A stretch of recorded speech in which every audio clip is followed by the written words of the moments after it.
আসসালামু আলাইকুম ওয়া রাহমাতুল্লাহ। আজকে 9 জুন, প্রথম শিকার ৪৫তম বোয়াল উঠাইলাম এই মাত্র।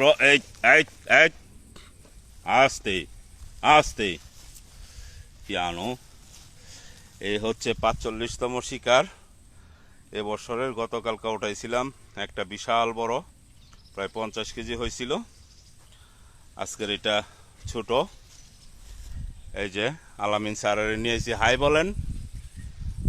এই যে আইনদারের মধ্যে দেওয়া যায় না, এটারে বলের কাছে আয়ো না, আমি আর বলের কাছে যেতাম না। এটারে বলে দেখতারে না, কারণ দুপুরের পরে লইয়া বইয়া লইছি, একটা বল স্বীকার করতে পারি না। এখন এটারে ওই দূরে থইয়া পরে আমি কই তুমি দূরে হারিয়ে তাও, আমি গিয়া বল ধরি গা। সব দোষ আমার।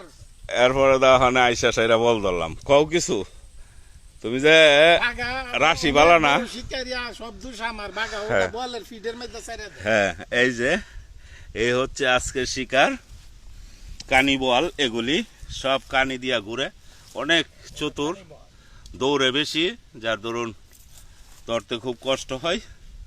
আর আলামিনে দাঁড়ায় দাঁড়ায় কন্টিনিউ কথা বলে, বকর বকর করে, ধরতাম পারি না, আলামিনের যন্ত্র নাই। যাই হোক, সবাই ভালো থাকবেন, লাইক কমেন্ট করবেন। আপনাদের জন্য ৪৫তম বোয়াল।